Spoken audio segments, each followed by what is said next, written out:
English, we're used to the rain. Right, we have a very small selection of stuff here. As you've already seen, the musket has been firing. We also have a pistol that's fired. The powder, please do not touch this. You need a powder license to hold this. So this is rather important that you leave alone. We're licensed to, but very few people are. Where's the bandolier gone? Ah, there it is. Right. A musketeer would often have a musket rest, especially if he's in any one place for a long time, because as you can see, the muskets can be that long or longer, and so we'd have the musket or rest out there, the gun there, and it would support the gun for any length of time. So that's the musket rest. A lot of them got rid of these because it was an extra piece of cag to carry, basically. Other musketeers would have worn this.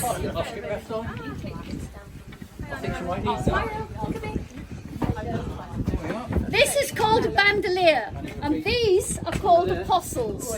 Each one would have the required charge in there, gunpowder, plus it would have the ball in the top. And so for each shot, you would empty one of the apostles into your gun, put the ball in and fire it. Called apostles because that's right. And you would have a little extra one at the back. Any big people want to have a try? For priming. I'm not sure where it's gone on this one. He has a flintlock and doesn't use apostles, he uses the powder horn. You're welcome to have a closer look at those later. I have here the sort of thing that would have gone in the musket. These are modern reproductions. They're not made of lead, they're made of a modern equipment so you can hold them. This is pistol shot, so an awful lot smaller. This one has what they call the nib, which is when they've poured it into the mould. This is the bit that's left and they then have to cut it off and smooth it off. So those are there for that.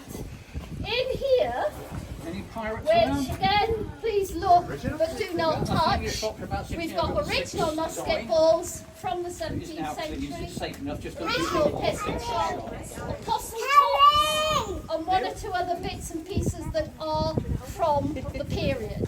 So that again is a looking at. What's that? Lantern? No. It's a lanthorn, because these are pieces of horn which show the light. So it was a light of horn, and that is where we get the name lantern today. So it started off as a lanthorn. Right, Milton. My turn. It didn't do a particularly good bang because it got a bit down. Thank you. Right, there were nothing compared to a modern weaponry, but pretty good compared to what had gone before. Fires black powder. Mind yourselves. Previous muskets had fired using what's called match.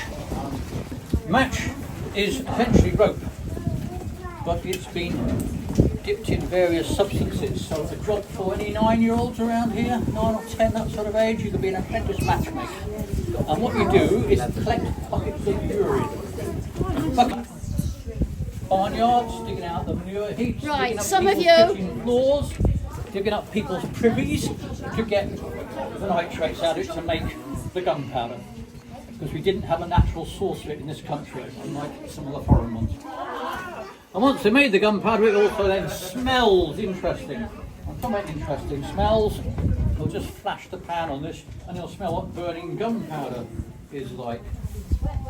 And I need to go just down into view for this one, so you all get the benefit. No charge in it. You all get the benefit of that. Smells of brimstone, they used to say, and the people who fired guns, particularly the gunners with the big guns, were regarded as being in league with the devil, because they always smelled of burning sulphur, the smell hand to hand.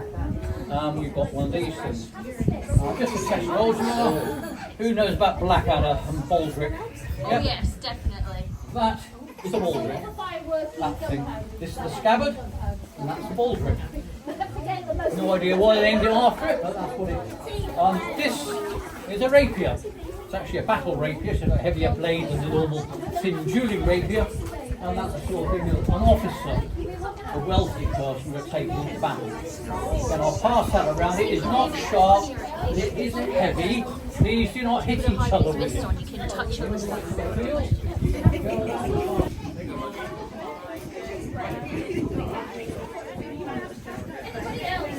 Of course, when you go into close combat, if you have got a musket and you wield that in your left hand and your sword in your right, because no one wants to hit the musket butt. If you haven't got a sword, you've got an interestingly shaped club. It's probably also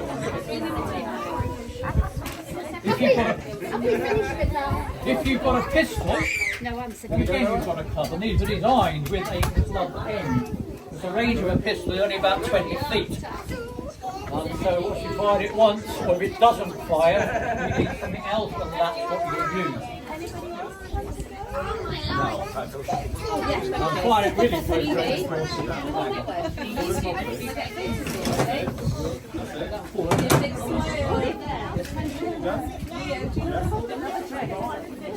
Things when you're training, you have to be Do aware. it again.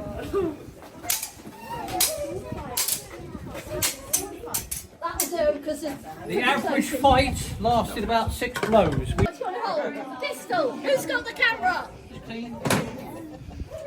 Right. Hold it, point it to the wall so the camera shows. Let us know when you've got the picture, Mum. We've got the picture. That's actually quite heavy. Is it quite heavy? It's actually very heavy.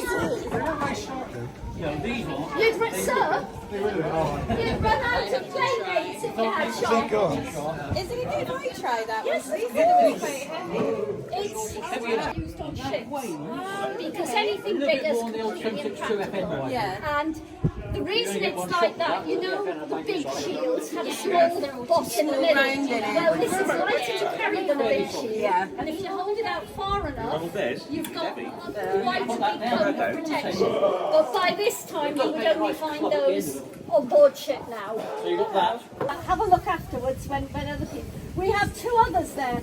That is pistol shot, a lot smaller, and that is a musket ball that hasn't been finished. When you put it into a musket ball lead, you pour the lead into this little mould, and then afterwards you have to cut off the nib and then round it down so it goes down your musket barrel properly. And you would have a musket ball maker that was the right size for your gun. They were not standard sizes. They were standard-ish sizes. You wouldn't find musketeers with these, but if you're on board ship, you would probably have them. Smaller, more convenient. And the reason a cutlass is curved is because you don't need quite as much space to swing it in. Literally, that's why it's curved. Right, you can talk about your weapon end. Oh, no, one last one. What's that? A lamp. No, All wrong, -10. it's a lambed horn. And you see the bits there? Yeah. Those are horn. Cow horn was very common. Every cow had 2 of them. Right, I'm using horn as a drinking vessel. The original name was Horn of Light. That's where our name lantern has come from. But it was originally a lanthorn. Yeah, well, these are just modern musket balls. They're just replicas of those, so you can see what they would have looked like to start with. And we know someone who makes them, or used to make them. But these aren't lead, they're not as dense as lead. What happened if That's a real one. If something like that hits you, you'll go in a little hole that size on the front, and a big hole that size on the back. And so if I hit you at close range, it'll straight through, make a big mess. Got it, well done. And then after we pull this back. Yeah, that's basically a toy one. That's So to a lot of bits don't work. It would cost a lot more money if all the parts worked. If it didn't go bang, it's too complicated. They were disposable, which is why Baldrick is called Baldrick.